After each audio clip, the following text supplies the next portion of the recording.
Hi there. Hey, how are you? Good, how are you today? Good. You guys with the Gainesville Police Department? Sure. Cool. Just documenting my beautiful day here with my son. You guys are all about crime prevention, huh? Yes. Very cool. Does your little one ride a bike? He does not ride a bike at the moment. He's riding a bike with the training wheels on him. So yeah, we have him on the helmet still even. We do have some free literature. Great. Stuff for the When he's old enough. bracelet. Okay. There's a bracelet, and a flashlight, and a whistle in there. So I see the child identification fingerprint kit. Are you familiar with the CHIP program that's sponsored by the Freemasons? No. It's a group that tries to make sure we have the proper documentation in case our little ones go missing and whatnot. As a part of the GPD crime prevention unit, do you guys have a stance on the war on drugs at all? I mean, are you proponents of the war on drugs? I've been interviewing of late a group called Law Enforcement Against Prohibition, and it's a group of police officers, prosecutors. Why don't we defer it to the sergeant? Oh, I'd love to, when she's available, of course. Okay. That would be great. Oh, okay. Hi there. Oh, you got a FEMA neck brace on there. That's pretty cool. So I was just asking her, as far as, stay with me, buddy, as far as crime prevention is concerned.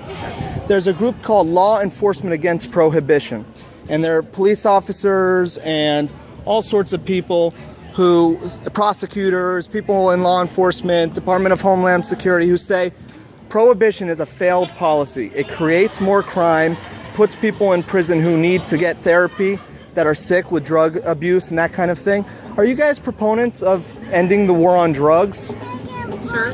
We have no official statement. No. And I appreciate that you're asking us questions. We're Sure. here just to provide educational information. Right.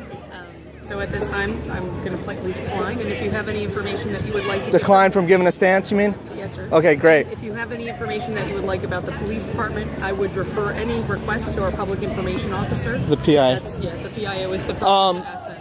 So Sure. at this point, we're out here to give education. How are you? I'm Sure. good. How are you? I'm here for the same reason, actually. And when you get a chance, I was trying to bring awareness to the group Law Enforcement Against Prohibition. Check them out, because I think you'll get a kick out of what they have to say. This is not, hippies and drug offenders and criminals. This is police officers like yourself that say, hey, prohibition didn't work with alcohol. It's not working with the war on drugs. We need to come up with a different stance. And here we go. Medical marijuana on the amendment. What about just complete legalization? Are you for that as well? What do you mean? Shh. Is that a secret? No, of course I'm for it. I was just telling her about a group called Law Enforcement Against Prohibition. Right. They're called LEAP, and I've interviewed them on my radio show several times. And basically what they say is the whole war on drugs is a failed policy. When you make prohibition a stance... I'm in total agreement with you. Yeah. You are in agreement. So you're working for the second chance here. Yeah, second chance on this. I mean, hopefully eventually it will get going. But right now we're just focusing on medical marijuana because we really don't think there's enough pull for getting it totally legal. So we're taking baby steps here. Baby steps. Yeah. Well, thank you for what you're doing. I've already signed the petition. This is the new one? You've signed it? I've signed the new one. I'm on board. Okay, excellent. Thank you so much. Thank you. We'll hopefully get it this time. I hope so. All righty. Do you have any folks that you might like to pass a petition like this around to? Well, you know what? I have a lot of people watching this video right now. And if they're in the state of Florida, where can they find it? Can they find it online? Yes, they can. They can go to UnitedForCare.org. UnitedForCare.org. Let's see if I can get a shot of this on video. If you want to get the petition directly, you can just go /petition. All right, great. /petition. Okay, great. Well, thank you for what you're doing. Some of those out. Absolutely. Thanks so much.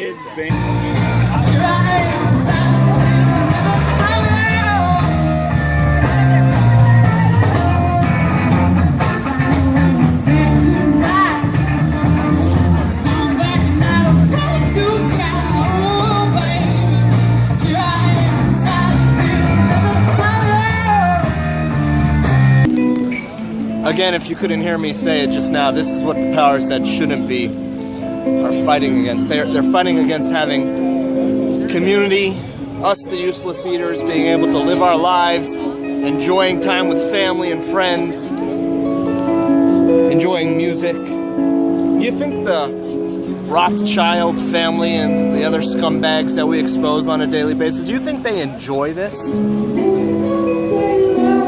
Because they hate life. They hate life. Think about that. They hate life. That's why there is a eugenics campaign taking place on a regular basis. And that's why we fight against this agenda.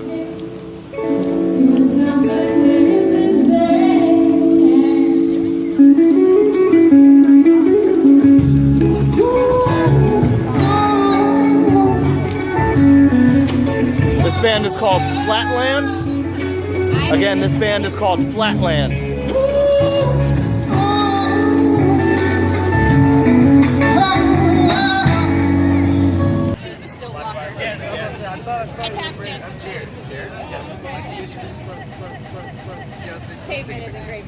Excuse us. Come on, buddy.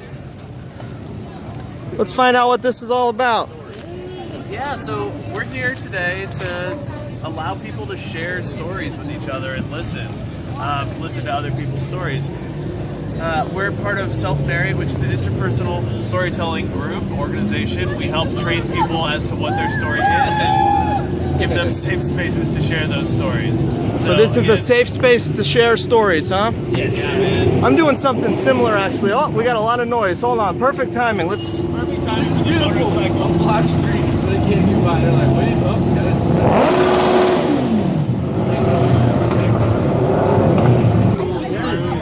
All right, we've come to a standstill. There's some sort of motorcycle gang doing something here that we're not quite sure what it's all about. I have a feeling they're all gonna take off at once and do something crazy. We just got to this self-narrate booth. We were gonna tell our story and we were interrupted by the motorcycle gang. This is an Illuminati motorcycle gang working for the Federal Reserve. They're probably all shape-shifting reptilians. But that's okay. They're doing all sorts of posturing. And here they go. All right. Adios. Motorcycle gang. And they're off. All right. Now we can continue. Beautiful. Dude, what? I just want to know what that was. I guarantee you. There was no rhyme or reason as far as I could tell. On the Facebook event page for this, it's about to be, I'm guessing a bunch of people from that group are probably going to be all like, wow, it's a roadblock. All we're trying to do is get through. You're stopping traffic, blah, blah, blah. Like, we pay our taxes for the streets to be open. Which is what happened last time. People actually complained about active streets on their Facebook page because we pay our taxes, the streets should be open. I'm like, it is 4 hours and it is fun for the community. It's a Sunday. Let's go. All right, let's just share our story real quick, all right? That's okay. I just want to share my story real quick, okay? I'm an activist and talk radio host. I have a nationally syndicated talk show. The BobTuskinShow.com is the website. I also have a conference called the Free Your Mind Conference, where we talk about occulted information, mind control, and the elite. And we also look at empowering solutions to combat the current paradigm that we're in. And what we've exposed is that there is a systematic control of the people, a eugenics campaign essentially, to try to depopulate the Earth's population and to continue to enact wars that are all started because of false flags for the most part, 9/11 being the most notorious of these false flags. We can look at a number of different portions of 9/11 and say, hey, there was something more going on here. We have Building 7 that fell in free fall speed, wasn't hit by an airplane at 5:20 in the afternoon, and this isn't a conspiracy theory. This is just us asking questions about real things that did happen and asking for real answers and not just government bureaucracy covering it up with their bureaucratic groups, such as the 9/11 Commission report in this case.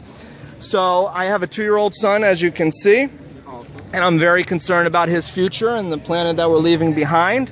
And I think that we need to, whenever we can, have conversations like this, listen to one another and different perspectives, and come out of it with empowering solutions. And some of these solutions that I suggest are getting more active with your food supply, growing a garden, trying to get off of the dependency on a centralized food system where they come in with trucks filled with food from thousands of miles away, about local growing and that kind of thing, getting off of the genetically modified organisms and other health problems in our food supply today, whether it's high fructose corn syrup, fluoride, aspartame, these sorts of things. I'm very much an advocate of saying, hey, you don't have to put this stuff in your body.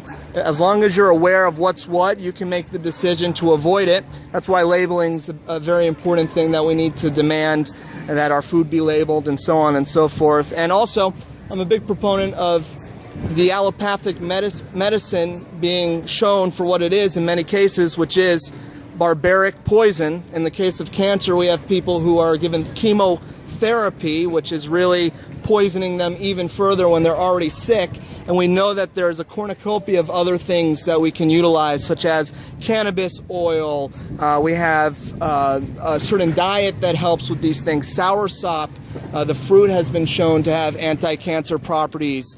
There's a whole slew of things we can look at that are healing and not going to play chicken with your cells, essentially, and see which one dies off first, the cancer or you. So I'm a big proponent bringing awareness to the cancer issue. Also, the HIV issue. We've been lied to completely about the HIV fraud. What's really behind that is AZT, a reject chemotherapy drug, which is killing their immune systems after they're told they have HIV, which has never been isolated, never been proven to be the sole cause of what we call AIDS. And that's all a whole different story that you can learn more about by watching the documentary House of Numbers or HIV equals AIDS, Fact or Fraud. I could go on, but I'll leave you with my website, bobtuskin.com, where you can learn about this whole slew of informative topics that I hope you guys enjoyed, and I appreciate you listening to me for this small portion of today's day. Of course. Thank you. Nice to Yeah, meet Bob you. Tuskin, BobTuskin.com. And I gotta say, based on what you've told us, it seems like this event is so right up your alley, because all of the things that you described, it seems like are kind of what this event is all about. Well, I appreciate that. We enjoyed this event thoroughly. We think that these events need to continue, and that the powers that shouldn't be, who are a part of this eugenics campaign trying to depopulate the Earth's population, in which they write about on the Georgia Guidestones, where they specifically state the Earth's population shall be no more than 500 million human beings. So the question is, how are we going to get there? And when we look around us and we see the slow kill poisons in our food supply, we see the chemtrails being sprayed in the sky with all sorts of particulate metals, whether it be barium, aluminum, strontium, and we see a whole group of wars and everything else behind what we call the eugenics campaign. We know that that's a major factor in our world today that is trying to hurt events like this and trying to keep us away from enjoying community, family, art, live music, and all these other things that human beings, we just want to experience. You know, at the end of the day, we all have very similar desires on this crazy planet that we live on. Very simple. We all need good food, clean water, and a lot of these things are being manipulated in a negative way by a malevolent group of people that are planning in secret groups that are not so secret anymore, like the Bilderberg meeting, like the Council on Foreign Relations, and so on and so forth. And we'll try not to litter with some of this swag that we got, but I thank you guys for hearing me out. Yes, thank you for sharing with me. Sure, thanks guys. How you doing? Come here. Go say hi to Stacy. Walking in the street, man. What do you think about this? This is pretty cool, Miss Stacy. So Bob Tuskin's here documenting. I just shared my story with this group over here. We gave them the whole spiel on the eugenics campaign, on the Illuminati, on the Zionist agenda. Well, I didn't mention the Zionist. No, I didn't go there. I should have, though. Yeah. But we're here enjoying this beautiful day. We met with the Gainesville Police Department, and we told them that the war on drugs is a failed policy, that we need to end, and that we hope that they get behind this. And they shunned us away, but right as they shunned us away, we ran into somebody asking for people to sign petitions on medical marijuana or medical cannabis. So that was a bit of irony there. We turned around after talking to the police, and there was the medical cannabis activist there to chat with us about what's really going on with this failed war on drugs. Pretty cool, huh? Yeah. Yeah. Well, see, ladies and gentlemen, the reason why I stopped to talk to this young lady is because she was the one who informed me of this. She is the wife of one of the leading activists in the area, Ed Sanders. Ed Sanders, and it's good to see you. It's good to see you too. All right, take care. We'll see you Power later. to the people. Power to the people. See you later. Bye. Is an agenda. We know that the Zionist oppression of Gaza continues to this day. We know that there is a police state operation taking place with areas like Ferguson, where the people's freedom of speech is being quashed, where agent provocateurs are being bussed in from elsewhere to create the problem reaction solution dialectic to then justify the militarized police departments coming in and quashing these sorts of movements. How's it going, man? What's your name? I'm Jesse. Jesse? Yes. And what's your name? I'm Bob Tuskin. BobTuskin.com is the website, and I'm the host of the Bob Tuskin Show. So tell me, when people hear you talk about Gaza, Yes. oftentimes their first reaction, from my experience, is that you're anti-Semitic. Right. And I happen to come from a Jewish family, so that line of reasoning doesn't stand well. Right. But what is your thoughts on that? We know that they're dropping white phosphorus gas. We know that the occupation has only been taking place 60 plus years now, and that at one point in this geographic location of the planet, these folks lived in peace before the Ashkenazis came in and the Rothschild family came in and started to wreak their havoc. What's the solution in Gaza? The solution is for the Palestinian people to expel the Zionist invaders that have been occupying and terrorizing their land since 1948 and reclaim control of their homeland, which they have a right to. Recently in the news, we heard Rudolph Giuliani talk about how Benjamin Netanyahu stands by his people, unlike Barry Soetoro, the United States so-called puppet and president. How does Bibi Netanyahu stand by his people? Is it by dropping white phosphorus gas on poor Palestinian children in schools? How does he stand by his... Yeah, how does Benjamin Netanyahu stand by his people? Do you agree with Rudolph Giuliani's sentiment? What was his sentiment again? I'm He sorry. said that, unlike our president, Barry Soetoro, Benjamin Netanyahu stands by his people and stands for his country. Well, I think both Obama and Netanyahu stand for imperialism. Yep. They both stand for a system that was born from slavery and genocide and exploiting and oppressing Africans, Arabs, Mexicans, indigenous people, and most of the people on the planet. So that's why we're out here today with the Uhuru Solidarity Movement to get the word out about our national convention, March 7th. The band you hear is Stereo Voodoo with a good friend and colleague, Ed Sanders. It's his flagship band at the moment, and he is one of the premier activists in the area. This seems to be another little stand. This paper is called The Fine Print.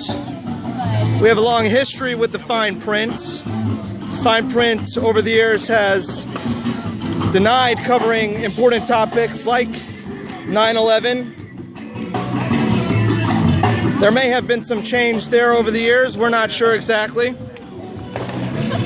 But it's another example of a gatekeeping, so-called free press that is not free at all. In fact, this same group loosely sponsored Noam Chomsky recently, in which I asked him some simple questions about 9/11, which he completely dropped the ball on, as many of you have seen on our YouTube channel, with over 150,000 YouTube views of people wondering why Noam Chomsky will not stand for truth in the case of 9/11. Yes? Would you like to do some chalk? No, thank you. Well, we also have face paint. Oh, no thanks. My little guy doesn't like the toxic face paint. It helps him break out or whatever. I was just chatting with you, man, and my camera died and my little one ran off. What was your name again? Jesse. Jesse. So we were talking about Israel, Right. and I wondered your take on the fact that the Mossad was found on the George Washington Bridge the day of 9/11, 2001, with explosives in their van. They were arrested. It was reported on the mainstream media. Your thought on Israel's involvement in both covert and overt activities, acts of war, false flag attacks. Of course, the USS Liberty is another major example of this, where the state of Israel attacked a U.S. naval intelligence ship, nearly destroying it. Your thoughts? Please excuse me, I'm just responding to something. Oh, that's okay. I'm sorry to interrupt. Yeah, and I don't really have much time to talk, but all I can say is that it's not beyond the realm of possibility that Israel would be involved in false flag operations. Obviously, they've done that many times over the years. With 9/11, it's a possibility. I don't know the answer, but I think it's also a possibility that people throughout the world that are being oppressed by U.S. imperialism would come to the conclusion that they have to strike out at U.S. imperialism, and that could have also been 9/11. All right, so that's a very open-minded, realistic answer. Thanks for your time, buddy. Movement, and we're talking with a gentleman who wants to talk about, let's talk about socialism. And he defines capitalism, and the conclusion is socialism. However, many believe that neither system works. Your thoughts on that real quick while we have a little bit of an intermission in the music. It really depends on what you mean by work, but I think that in terms of solving the problem, in terms of solving poverty, solving oppression, war and ecological destruction, there can be no end to those without global socialism. Global socialism. Okay, and what's to prevent somebody in the central control mechanism from saying that this bureaucrat gets this and this guy doesn't get that? We know that on paper it might seem like there's a lot of things that make sense, but in all actuality it's failed every single time it's ever been tried, to the fault of hundreds of millions of people dying in the case of China and Russia. So you said you made a lot of claims right there. I don't agree with most of them. I invite anyone who might be watching to investigate the actual number of people who might have died. So you're denying the fact that... No, you shouldn't interrupt me if you actually want... Well, I wanted to make sure they can hear you. I didn't mean to interrupt. I promise you. I just wanted to reiterate what you were saying, because there's loud music we're talking over and the volume's low. So he's saying, and you can continue your train of thought, I hope. Okay, I'll speak more loudly. Sure, and that would help. He's saying that the claims that the hundreds of millions of people who have died in the case of the Chinese Revolution and the Russian situation is what, exploited and exaggerated. Is that correct? Vastly exaggerated, among other things. I'm not denying that there were problems, but I think, one, to lay those at the feet of those specific regimes is not entirely accurate. He made another claim, which was that these systems failed. I'd like to invite anyone watching to have a look at a little document. It's called "Do Publicly Owned Planned Economies Work?" It was posted by someone named Goins on What's Left. It'll debunk a lot of people's claims and understandings of how well those systems work. I invite everyone to understand that homelessness and starvation have more or less been eradicated in Cuba and basically nowhere else in the world. So to suggest that a planned economy of the form socialism would take, it's just dubious that it doesn't work. I unfortunately feel like we're being drowned out. Do you have your contact info? Maybe I can invite you on my radio show sometime to have a nice quiet discussion. Would you be open for that? Possibly. Possibly? Possibly. Well, the best way of defining your stance on things is to have a discussion and to participate in dialect. And what better of a platform than a talk radio show? I can think of a few, but I might be down for it. You might be down. All right, thanks so much, man. I appreciate it. Is your contact info on here? Yeah, gnvsoc@gmail.com. All right, we're going to contact him and see if he actually comes on the show and has this conversation in a much quieter platform where we can flesh out these concepts a little bit more. Thanks, buddy. Yeah, thank you. Yep. Have a good day. You too.